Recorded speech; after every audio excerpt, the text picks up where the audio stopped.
आज हमें पढ़ना है भैया समाकलन का अगला टॉपिक, निश्चित समाकलन। निश्चित समाकलन में क्या होता है? निश्चित समाकलन हम इसलिए पढ़ते हैं,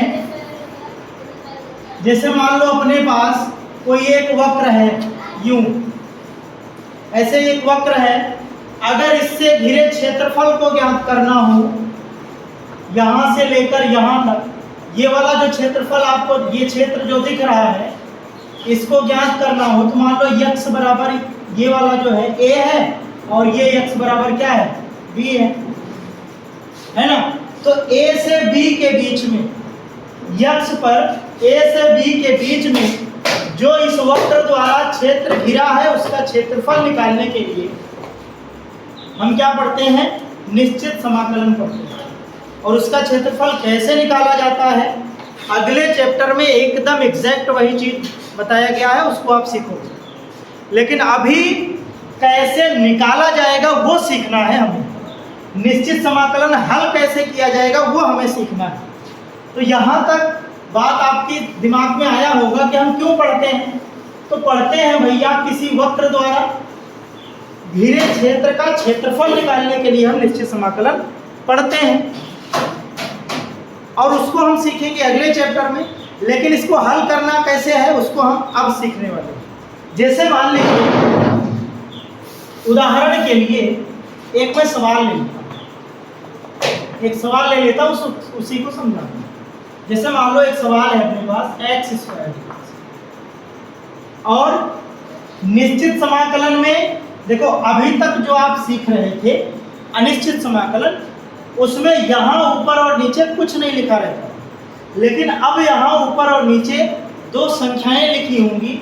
मान लो यहाँ 1 लिखा है, यहाँ 4 लिखा है, ठीक है। और इनको हम क्या कहते हैं? इनको कहते हैं, जैसे 4 ऊपर है, ऊपर 4 है तो इसको बोला जाता है उच्च सीमा।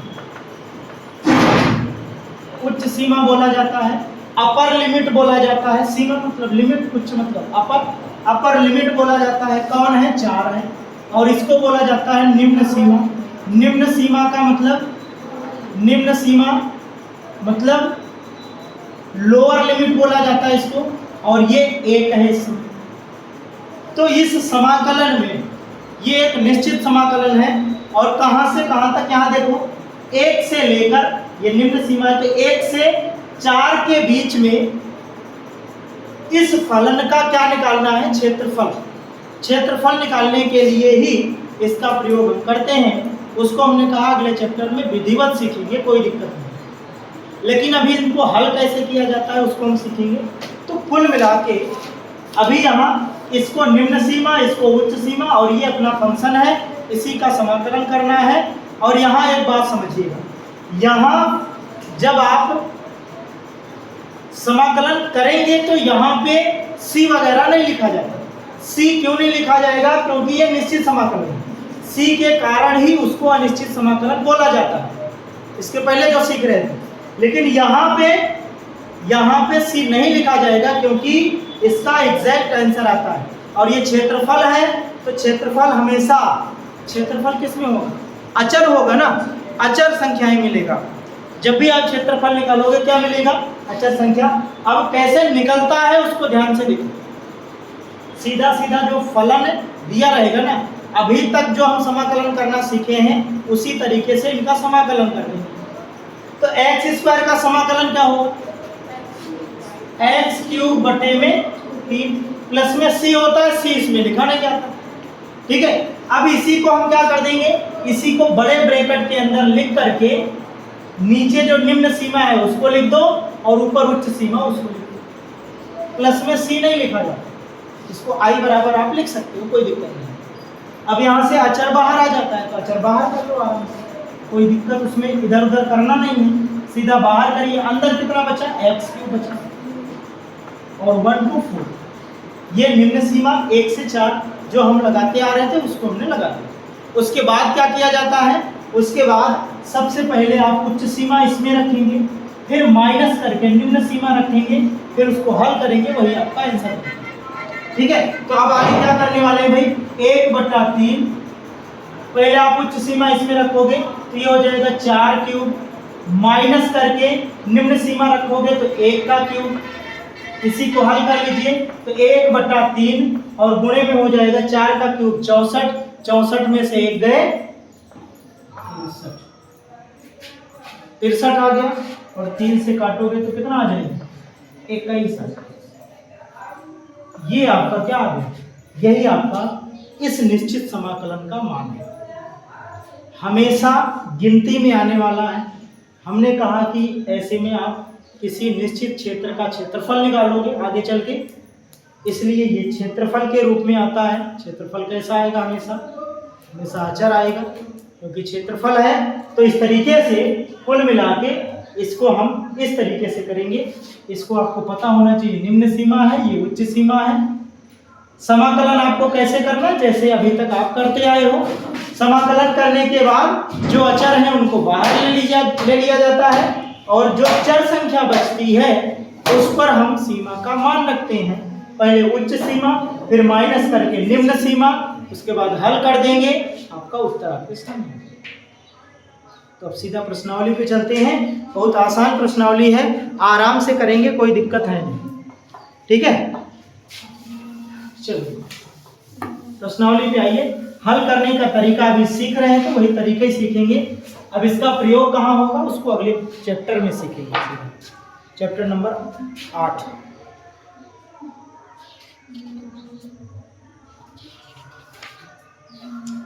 अब 7.9 जो चैप्टर है, अब कहोगे कि सर 7.7 से आप 7.9 पे चले गए। 7.8 कुछ किताबों में नहीं है, जो नए संस्करण की किताबों में 7.8 हटा दिया गया है। 6 सवाल हैं केवल, और वो 6 सवाल 7.9 पढ़ने के बाद भी आप पढ़ सकते हो, ज़्यादा समझ में आएगा। ठीक है, उसको हम आपको बताएंगे, कोई दिक्कत नहीं है। 7.9 आप पहले पढ़ लीजिए। तो हम पढ़ने वाले हैं भैया प्रश्नावली 7.8 में क्या है, किसी किताब में 7.8 पे ही ये सवाल मिल जाएंगे जो हम बताने चल रहे हैं। जिसमें 7.8 काट दिया गया है उसमें 7.8 पर 7.9 के सवाल मिलेंगे। तो आप परेशान ना होना, जिनका नहीं मिलता 7.9 पे चलेगा। ठीक है, तो आ जाइए। पहला सवाल लिखा है इंटीग्रेशन ऑफ -1 to 1। नंबर 1 सवाल नंबर 1। तो i बराबर कितना लिखा है, -1 से 1, ये लिमिट लिखी गई है। उसके बाद x + 1 लिखा, x + 1 लिखा। तो इसको कैसे करेंगे, जैसे आप नॉर्मल सा पहले इंटीग्रेशन करते हो वैसे आप इसको कर लो, उसके बाद लिमिट रखेंगे। ठीक है, तो पहले आप इंटीग्रेशन इसका करिए। तो i बराबर ये कितना हो जाएगा, अलग अलग कर दो भाई, इसको अलग अलग कर दो। तो ये बन जाएगा -1 से 1 x dx, और प्लस में -1 से 1 dx, और दोनों का समाकलन करके एक में लिखा जाता है। दोनों इसका समाकलन करोगे तो क्या बनेगा, x² 2। ठीक है, तो इसकी लिमिट अलग आप लिख सकते हो -1 से 1, और प्लस में इसका समाकलन क्या होगा, x होगा। इसकी लिमिट अलग आप -1 से 1 लिख सकते हो। ठीक है, अब इसको अप्लाई कर दो, लिमिट अप्लाई करोगे। इसको ऐसा भी लिख सकते हो x² 2 और प्लस में x, पूरे कोष्टक में एक ही लिमिट लगा सकते हो, तब भी आपका उत्तर आ जाएगा, कोई दिक्कत नहीं। तो आप ऐसे अलग अलग लगाओ, इसमें से 1/2 बाहर आ जाए। तो i बराबर 1/2 बाहर आ जाए। इसमें अपर लिमिट रखोगे 1 आएगा, और लोअर लिमिट रखोगे तब भी आपका कितना आएगा, 1 ही आएगा। -1 का स्क्वायर, यहाँ पे माइनस होता है ना, तो 1, और प्लस यहाँ अपर लिमिट रखोगे तो कितना आएगा, 1 आएगा, और लोअर लिमिट -1 रखो। तो i बराबर ये वाला कितना हो गया, 0, ये हो गया 1 और 1 मिलके कितना। तो पहली वाले सवाल का आंसर आपका 2 आने वाला है। कितना आएगा, 2 आएगा। सवाल नंबर 2 क्या है, सवाल नंबर 2 देखिए। सवाल नंबर 2 में 1/x लिखा है और लिमिट कितनी लगी है, लिमिट 2 से 3, निम्न सीमा 2 है, उच्च सीमा 3 है, 1/x dx है। ठीक है, अब इसको देखिए जरा, देखो तो I बराबर क्या हो जाएगा, I बराबर 1/x का समाकलन क्या होता है, log x होता है। तो हम क्या लिखेंगे भैया, log x। निम्न सीमा कितनी है 2, उच्च सीमा कितनी है 3। अब इसको आप मान रख दो तो ये I बराबर कितना हो जाएगा, log 3 माइनस log, यहां पे log की प्रॉपर्टी लगा दो तो यम अपान यन हो जाएगा। तो I बराबर कितना आ गया, log 3/में, ये आपका बन गया। ठीक है, 3 नंबर सवाल में क्या है, 3 नंबर में कैलकुलेशन है थोड़ा सा, तो उसको हम करते हैं। 3 नंबर सवाल नंबर 3 में आप ध्यान से देखो तो ये बन गया I बराबर, लिमिट इसमें लगी है 1 से 2। सवाल क्या है, 4x³ माइनस में 5x² प्लस में 6x प्लस में 9 dx। ठीक है, तो ये सवाल थोड़ा सा कैलकुलेशन है, ज्यादा इसमें भी कुछ नहीं है। हम क्या कर सकते हैं भाई, अलग अलग पद है तो सबका अलग अलग तो कर सकते हो ना, सबका अलग अलग आप समाकलन कर दीजिए। तो ये कितना बन जाएगा, अलग अलग करोगे आपको आसानी भी होगी। तो यहाँ I बराबर इसका समाकलन हो जाएगा, एक बार अलग अलग आप लिख दीजिए। तो ये 1 से 2 यहाँ 4 बाहर आ जाएगा, x³ dx माइनस 5 बाहर आ जाएगा, 1 से 2 x² dx प्लस में 6 बाहर आ जाएगा, 1 से 2 x dx और प्लस में 9 बाहर आ जाएगा और 1 से 2 1 dx। सबका आप समाकलन कर लीजिए, अलग अलग सबका समाकलन करेंगे तो ये I बराबर कितना बन जाएगा भाई, ये हो जाएगा x⁴ इसका समाकलन। तो यहाँ 4 है, बटे में 4 जो आएगा उसको बाहर निकालो और ये कोष्टक में लिखेंगे x⁴ और लिमिट 1 से 2। हमने क्या किया, इसका समाकलन क्या बनेगा, x⁴/4, तो बटे 4 जो है उसको हमने बाहर कर लिया पहले से। उसके बाद माइनस 5 है, इसका क्या होगा, x³ बटे में 3, तो 3 को हम बाहर करेंगे तो 5/3 आएगा। उसके बाद यहाँ बन जाएगा x³ और लिमिट कितना है 1 से 2। फिर उसके बाद 6 है तो प्लस में 6, इसका बन जाएगा x²/2, तो 2 बाहर लाइए और यहाँ x² बन जाएगा, लिमिट 1 से 2 आ गई। समझ गए। और एक और बचा है अभी, प्लस में 9, इसका होता है x, तो x अकेले ही रहेगा और यहाँ 1 से 2 आ जाएगा। ठीक है, अब इस लिमिट को हम, सभी के लिमिट को हम खोल देंगे। यहाँ से देखो 4 से 4 कट गया, यहाँ 2 से ये कट गया, 3 आ गया और कोई कटेगा नहीं, तो बाकी को हम रख देंगे। अब सब पे आप लिमिट अप्लाई करिए। लिमिट अप्लाई करेंगे तो पहले अपर लिमिट फिर माइनस लोअर लिमिट, इसमें भी पहले upper limit minus lower limit, इसमें भी पहले upper limit minus lower limit, इसमें भी पहले upper limit minus lower limit. सबका कैलकुलेशन कर देंगे, उत्तर आपका आ जाएगा। ठीक है, तो इसको बना लीजिए यहाँ तक, फिर आगे बढ़ते हैं। अब ऐसे यहाँ देखिए सवाल नंबर 4 में ये लिखा है sin 2x, तो इसका समाकलन क्या बनता है, माइनस cos 2x और इसका अवकलन करके भाग। ठीक है, लिमिट कितना है 0 से π/4। I बराबर माइनस 1/2 बाहर cos 2x 0 to π/2, तो I बराबर कितना हो जाएगा, माइनस 1/2। अपर लिमिट रखोगे तो ये देखो π/2, 2 से 2 कट जाएगा, पाई बचेगा, cos π और माइनस में cos 0। cos π का मान कितना होता है, तो I बराबर हो जाएगा माइनस 1/2, ये माइनस 1, cos 0 का मान 1 होगा, -1 और यहाँ -1 कितना हो जाएगा माइनस 2 हो जाएगा, 2 से 2 कट गया, प्लस में 1 आपका उत्तर। अगला देख लो। हाँ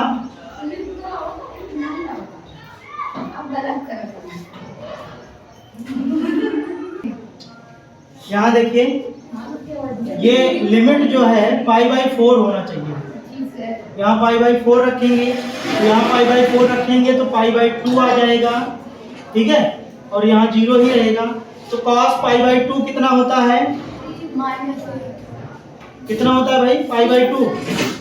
cos 90 डिग्री 0 होता है ना, तो ये 0 होगा, cos 0 1 होगा, तो ये कितना बन जाएगा भाई?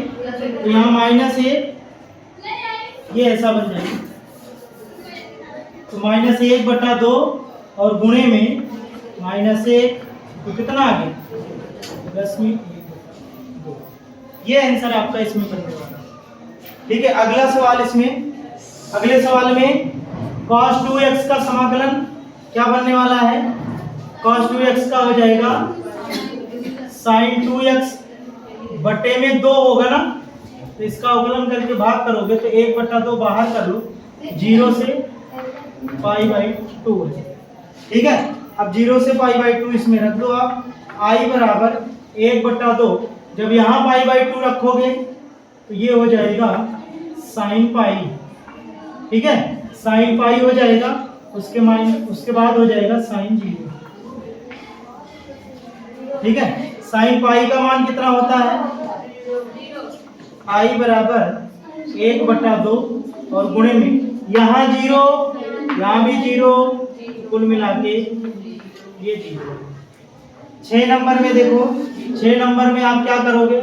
ये सब आसान सवाल हैं, तो ये बन जाएगा i बराबर e⁻x का समाकलन, e⁻x 4 और ये 5 मान रख दीजिए, तो i बराबर कितना हो जाएगा? e⁻5 minus e⁻4। इसमें बहुत ज्यादा कुछ कर नहीं सकते, e⁻4 कॉमन कर सकते हो बस, ठीक है। तो ये हो जाएगा i बराबर e⁻4 और ये कितना बन जाएगा? e-, बस, इसके अलावा और कुछ नहीं। बिल्कुल आसान सवाल है। अब चलिए आगे देखते हैं। नंबर 7 में लिखा है tan x, i बराबर 0 से π/4 tan x, इसका समाकलन क्या बनता है? हाँ, माइनस log cos x, अगर आप सेक में रखोगे तो प्लस log, ठीक है। इसको हम क्या रखेंगे भाई? log sec x, और ये 0 से π/, i बराबर, मान रख दीजिए इस पे, तो i बराबर 1 हो जाएगा log sec π/4 और माइनस log sec 0, ठीक है। इसको हल कर लीजिए, तो i बराबर sec 45 का मान कितना होता है? cos 45 1/√2 और sec 45 का √2 हो जाएगा, तो ये बन जाएगा log √2 और माइनस sec 0 cos 0। cos 0 कितना होता है? 1 होता है, ये कितना हो जाएगा? log 1 का मान कितना होता है? 0 होता है। तो इसको आप ऐसा लिख सकते हो, i बराबर, ये 0 हो गया, ये कितना बना? log में 2⁻1/2, इसको ऐसा लिख सकते हो 1/2 log 2, ऐसा भी आप लिख सकते हो, नहीं तो यही आपका आंसर है, ठीक है। तो ये सवाल आप कर लीजिए, इसको कर लीजिए आप। देखिए सवाल नंबर 8 में cos x का समाकलन जो होता है वो बनता है log cos x minus cot x, और लिमिट कितना है? π/6 से π/4 लिमिट आप रख दीजिए, इस पूरे पे अपर लिमिट रखो, फिर माइनस करके पूरे पे लोअर लिमिट रखो, तो आई बराबर हो जाएगा, ये बनेगा भैया इसका, समझ गए। 9 नंबर देख लो, 9 नंबर बिल्कुल आसान है। 9 नंबर में आई बराबर, ये किसका है, साइन इनवर्स एक्स का, लिमिट 0 से 1 रखिए जरा, ये साइन इनवर्स ए माइनस साइन इनवर्स 0, एक मतलब कितना होता है पाई बाई 2, तो आई बराबर ये कितना हो जाएगा पाई बाई 2, यहाँ रखोगे साइन खत्म और यहाँ 0 माइनस 0, तो कितना आ गया पाई बाई 2, तो 9 नंबर में पाई बाई 2 आ गया। सवाल नंबर 10 में देखो क्या लिखा है, आई बराबर dx पान में 1 प्लस एक्स स्क्वायर, सीधा सीधा tan इनवर्स x का ये समाकलन होता है, इसका समाकलन क्या होता है tan इनवर्स x, तो इसको आप लिख सकते हो tan इनवर्स x 0 से 1, और यहाँ आप अपर लिमिट रखेंगे तो tan इनवर्स यहाँ 1 हो जाएगा माइनस tan इनवर्स 0 हो जाएगा, ये वाला 0 हो गया, और ये वाला आपका क्या हो जाएगा tan पाई बाई 4, tan हट जाएगा तो पाई बाई 4 बन जाएगा, ये इसका आंसर बन गया भाई। सेकेंड वाला देखिए, इसमें 11 नंबर है, 11 नंबर में क्या लिखा है भाई, dx पान में एक्स स्क्वायर माइनस 1 को हम 1 का स्क्वायर लिख सकते हैं, तो ये फार्मूला बन जाएगा आई बराबर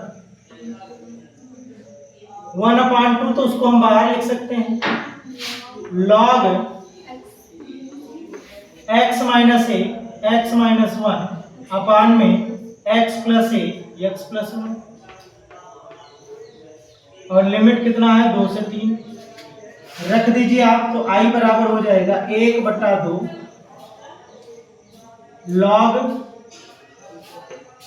ये कितना हो जाएगा, पहले 3 रखोगे, 3 में से 1 गए 2, और बटे में 3 1 4, माइनस 2 रखोगे तो 2 में से 1 गए, 2 में से 1 गए 1, और बटे में कितना हो जाएगा 2 1 3, ठीक है। अब इसको हम क्या कर लेंगे, ये 1/2 है, ये 1/3 है, तो आई बराबर हो जाएगा 1/2 log 1/2, इसको लिखिए 1/2, और बटे में 1/3, ऊपर जाएगा तो 3/1, तो कुल मिला के इसको हम 3/2 लिखते हैं, क्या लिखेंगे भाई 3/, ये आपका बन जाएगा, ठीक है। अगला देखो, इसमें आप सर्वसमीकरण लगा दो, cos स्क्वायर एक्स का sin स्क्वायर एक्स का, कैसे लगाते हो आप cos 2x वाला सर्वसमीकरण, तो ये इसके स्थान पे क्या बन जाएगा i बराबर 0 से पाई बाई 2, और ये हो जाएगा 1 प्लस cos 2x अपान में 2, यही रूप बार बार बनता था, आपको याद हो अगर, तो जब आप cos 2x का फार्मूला लगाएंगे तो cos स्क्वायर एक्स जब निकालेंगे वहां से तो यही रूप बनेगा। अब इसको हम अलग अलग कर देते हैं, तो इधर बनेगा 1/2, तो आई बराबर हो जाएगा 1/2 0 से पाई बाई 2, और यहाँ 1 बन जाएगा, है ना, dx, और प्लस में ये बन जाएगा 0 से pi by 2 cos 2x dx। उसके बाद अब इसमें क्या होगा भाई, 1 का समाकलन आपको पता है, तो i बराबर हो जाएगा x, 1/2 बाहर रहेगा 0 से पाई बाई 2, और प्लस में cos 2x का क्या होगा माइनस साइन cos 2x का साइन, हाँ साइन 2x होगा, तो ये बन जाएगा साइन 2x/2, साइन 2x/2, 0 से π/2। ठीक है, मान रख दीजिए आप, ये बटे में 2 है तो यहाँ भी 1/2 रहेगा। ठीक है, ये 1/2 रहेगा, इसके साथ भी 1/2 रहेगा, और यहाँ भी 1/2 आपका आएगा, ये 2 बाहर आएगा तो 1/4 बन जाएगा। उसके बाद इसमें आप रखोगे तो ये कितना हो जाएगा, sin π और माइनस में sin 0, दोनों का मान रख देंगे, आपका आंसर आ गया। तो I बराबर कितना बन गया भाई, π/4 बन गया, और sin π का मान कितना होता है, 0 हो गया, sin 0 का मान 0, तो गुणे में 0 हो जाएगा, तो कितना आया अपना π/4, ये आपका। ठीक है, तो इसमें थोड़ा सा कैलकुलेशन था, बाकी दोनों सवाल आसान है, इनको नोट कर लीजिए, फिर अगली सवाल देखेंगे। देखो इसमें क्या करेंगे, ऊपर x दिख रहा है, नीचे x² है, अवकलन में आ जाएगा, तो हम क्या करेंगे, मान लेंगे, माना x² + 1 = t, तो ये कितना बन जाएगा, 2x dx = dt, और x dx बराबर कितना हो जाएगा, 1/2 dt। यही मान उठा के आप ऊपर रख दो। देख लीजिए, लिमिट वाले सवाल में जब आप प्रतिस्थापन विधि लगाते हैं तो उस कंडीशन में आपको लिमिट भी चेंज करना पड़ता है।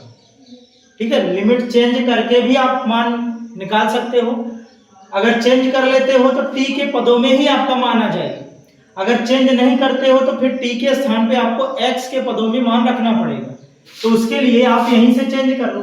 यहाँ क्या होता है भाई, अभी ये x = 2 से x = 3 तक है, और जब t के पदों में हमने सारी चीजें निकाल ली हैं तो x = 2 रखने पे t बराबर कितना आएगा, x = 2 रखोगे, x बराबर जब 2 रखोगे तो t बराबर कितना आएगा, 2 दूनी 4 1 5, ये t बराबर आ गया। और x बराबर जब 3 रखोगे तो t बराबर कितना आएगा, 3 3 9 1 10। तो t के पदों में लिमिट क्या बन गई अपनी, 5 से 10 बन गई। तो यहां आप रख सकते हैं आराम से। तो I बराबर ये हो जाएगा 1/2, 1/2 बाहर आ गया। ठीक है, अब लिमिट आप 5 से 10 रखेंगे, 5 से 10, और यहां x dx के स्थान पे 1/2 dt था, 1/2 बाहर आ गया है, अब केवल आपका बचा है dt, और बटे में इस पूरे के स्थान पे हमने t माना था, तो ठीक है, 1/t क्या होता है, log t होता है। तो I बराबर ये हो जाएगा 1/2 log t और 5 से 10। ठीक है, अब यहाँ आप रख दीजिए, तो ये हो जाएगा I बराबर 1/2 log 10 माइनस log 5 रखेंगे। और उसके बाद अगर आप इसको लिखना चाहें तो I बराबर ये बन जाएगा 1/2, यहाँ log प्रॉपर्टी लगा देंगे तो 10/5 हो जाएगा, और जो कि 2 होता है तो log 2 हो जाएगा। ठीक है, यही आपका बन गया। आगे अब देखो 14 नंबर में, 14 नंबर में आपको ये करना है भाई, 2 तरीके से आ सकता है। एक ये वाला तरीका कि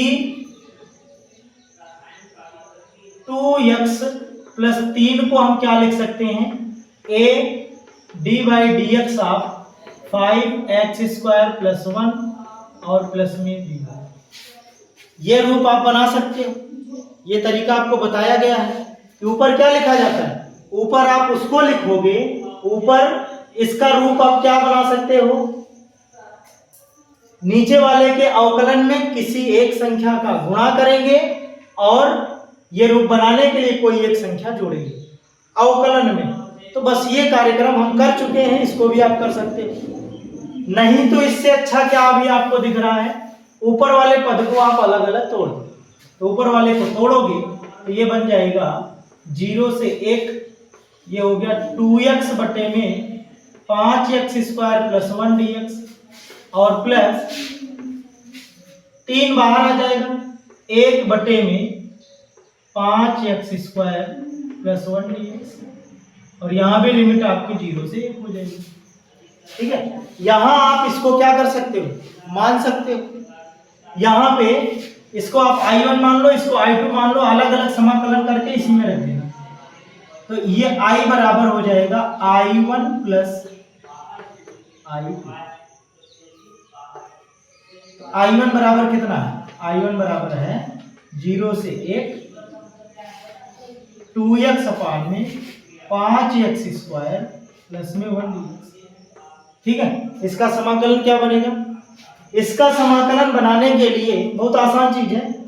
नीचे वाले को अगर आप t मानते हो तो 10x आने वाला है, तो 10x ऊपर दिख नहीं रहा, 2x है, तो 5 का गुणा भाग कर दीजिए। तो ये हो जाएगा I1 बराबर 1/5 हमने भाग कर दिया, और 0 से 1 यहाँ हो गया 10x अपान में 5x² प्लस 1 dx। अब आप मान लीजिए कि 5x² प्लस 1 बराबर कितना, t, तो ये कितना हो जाएगा 10x dx बराबर dt। लिमिट आप चेंज कर लीजिए, तो लिमिट जब आप x बराबर 0 रखेंगे तो t बराबर 1 आएगा, x बराबर 0 रखें तो t बराबर कितना आया, 1 आया, और x बराबर जब 1 रखेंगे तो 5 का 5, 5 1 6 आ जाएगा। x बराबर 1 रखने पे t बराबर कितना आ जाएगा, 6। तो अब लिमिट आपकी 1 से क्या बन गई, 6 बन गई इसमें। तो इसका समाकलन अब क्या बन जाएगा, देखो I1 बराबर 1/5, लिमिट आपकी बन गई 1 से 6, 1 से 6। यहाँ मान रखोगे 10x dx के स्थान पे dt आ गया, और अपान में t हो गया। ठीक है, log t बन जाएगा, क्या बन जाएगा भैया, log t बन जाएगा। चलो इसको लगा देते हैं। तो I1 बराबर हो गया 1/5, और ये क्या हो गया, log में t हो गया, और लिमिट इसकी कितनी है, 1 से 6। तो ये हो जाएगा I1 बराबर 1/5 log 6 माइनस log 1 का मान कितना होता है, 0 होता है, तो log 6 बन जाएगा। ये आपका I1 आ गया। अब I2 आप निकाल लीजिए। I2 के लिए क्या करेंगे, I2 बराबर 3 बाहर है, 0 से 1 है, 1 बटा में 5x² को हम क्या लिख सकते हैं, देखो इसको हम x² प्लस a² बना दो, x² प्लस a²। यहां से आप ऐसा भी कर सकते हो, या फिर रहने दीजिए ऐसे ही। तो ये हो जाएगा √5x का होल स्क्वायर प्लस 1 का स्क्वायर। ठीक है, यहाँ x देखो नहीं है, यहाँ √5x है, याद रखना इसके अवकलन का भाग भी होगा, तो इस बात को आप समझना। तो यहाँ कुल मिला के I2 बराबर कितना हो जाएगा, x² प्लस a² क्या होता है, x² प्लस a² 1 अपान में 2a log x प्लस, ये सीधा 1 अपान a tan inverse x upon a बनेगा। ठीक है, तो ये 1 प्लस x स्क्वायर, भाई 1 प्लस x स्क्वायर याद करने का तरीका बिल्कुल आसान है। तो ये बन जाएगा कितना, 3। इसका बन जाएगा कितना भैया, 1 अपान में 2a, 1 अपान में a होगा, 1 अपान में a होगा, तो ये कितना बनेगा, 1 अपान में a के स्थान पे कितना है, 1 है, तो ये बन गया tan इनवर्स x कितना है, √5x, a कितना है, यही है, और इसके अवकलन का भाग करेंगे तो यहाँ कितना आ जाएगा, √5 आ जाएगा। ठीक है, अब यहाँ पे लिमिट कितनी है भैया, 0 से 1। तो I2 कितना बन गया, 3 बटे में √5, मान रख दीजिए, तो ये 1 रखेंगे तो tan इनवर्स कितना आएगा, tan इनवर्स √5 आएगा, बाकी 0 है। तो ये आ गया आपका I2। तो I बराबर आप रख दीजिए उसी में, I बराबर 1 आया है, कितना, I बराबर आया है 1/5 log 6 आएगा। log 6 आया है और प्लस में 3 में √5 tan इनवर्स √5 ये आएगा। ठीक है, तो ये आपका बनने वाला है भैया। तो ध्यान से इस बात को समझ लेना, अच्छी सवाल थी। ठीक है, तो इसको आप नोट कर लीजिए, जहां कहीं दिक्कत होगी बताइए। चलिए 15 नंबर देखिए। 15 नंबर में आप x² को t मानना है। ठीक है, अवकलन करेंगे तो ये हो जाएगा 2x dx बराबर dt। और यहाँ देखो x है और dx है, तो इसको निकाल लो। x dx बराबर 1/2d। और यहाँ पे आप लिमिट भी बदल लीजिए। तो लिमिट आप बदलेंगे तो जब x बराबर 0 रखेंगे तो t बराबर 0 है, और x बराबर 1 रखेंगे तो t बराबर 1, वही रहेगी लिमिट। समझ गए? मान रख दीजिए तो i बराबर ये हो जाएगा 1/2 बाहर आ जाएगा, लिमिट आपकी 0 से 1 ही रहेगी। x dx के स्थान पे आपका क्या आ गया? dt आ गया। e की पावर x² के स्थान पे t आ गया, तो e की पावर t। तो i बराबर ये हो जाएगा 1/2। e की पावर t का वही रहता है। ठीक है, तो यहाँ अब आप क्या रख देंगे? लिमिट रख देंगे। तो i बराबर हो जाएगा 1/2, यहाँ 1 रखेंगे, इसके बाद 0 हो जाएगा। तो ये हो जाएगा e की पावर 1 का मतलब e की पावर 0 का मतलब 1। बस ध्यान देने वाली बात इसमें है। बोलिए।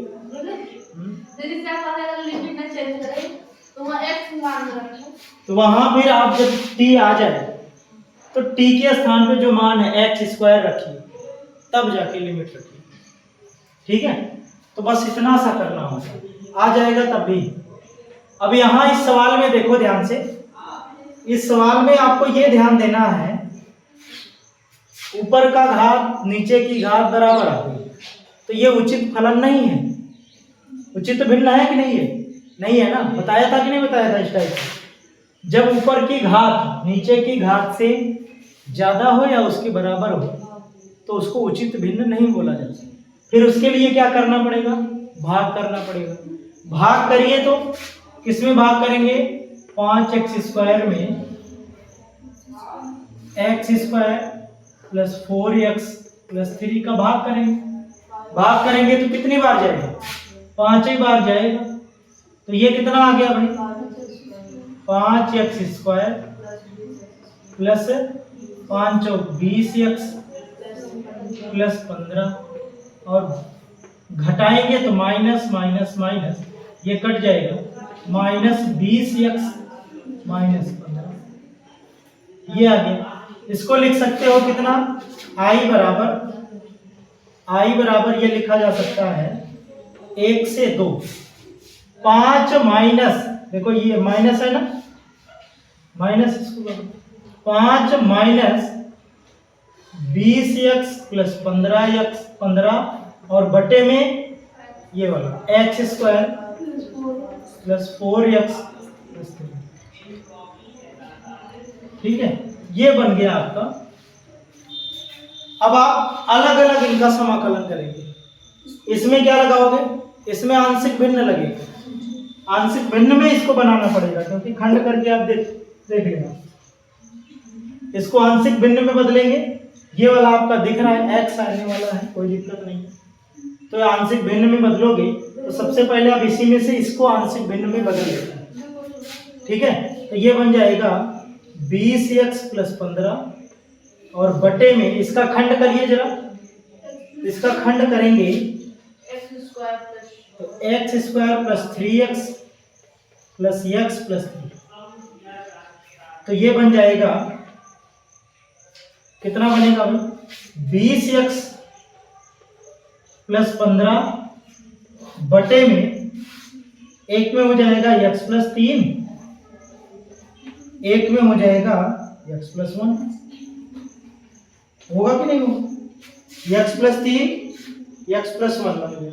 अब इसको आंशिक भिन्न में तोड़ोगे तो ये हो जाएगा a बटे में x प्लस 3 और x plus 1 sorry plus b बटे में x प्लस 1। ये बन गया। अब इसको हल कर लीजिए आप। हल करोगे तो क्या बनने वाला है, जब हल करोगे तो इधर हो जाएगा 20x प्लस 15 और बराबर a के साथ क्या रहेगा, a के साथ रहेगा x प्लस 1 और प्लस में b के साथ रहेगा x प्लस 3। ठीक है।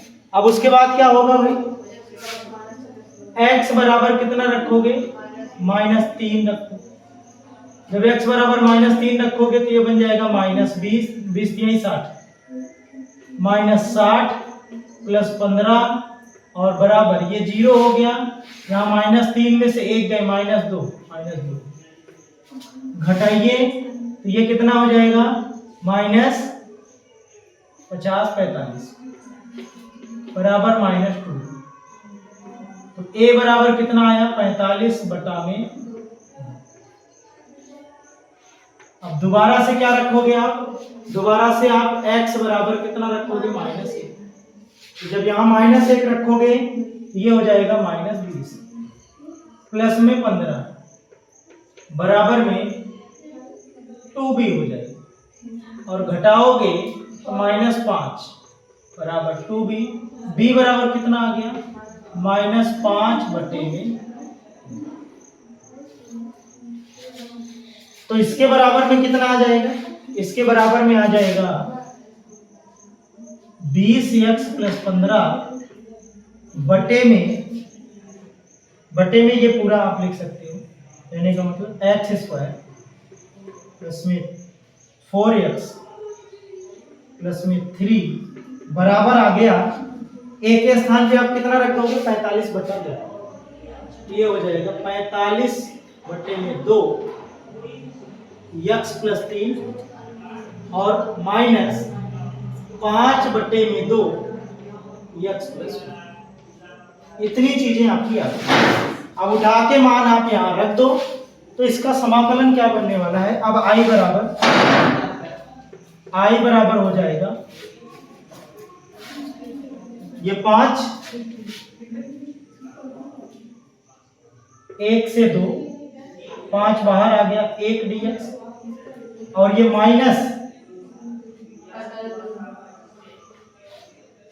माइनस। अब इसके स्थान पे क्या रखोगे, यहां से 45 बटा 2, 45 बटा में 2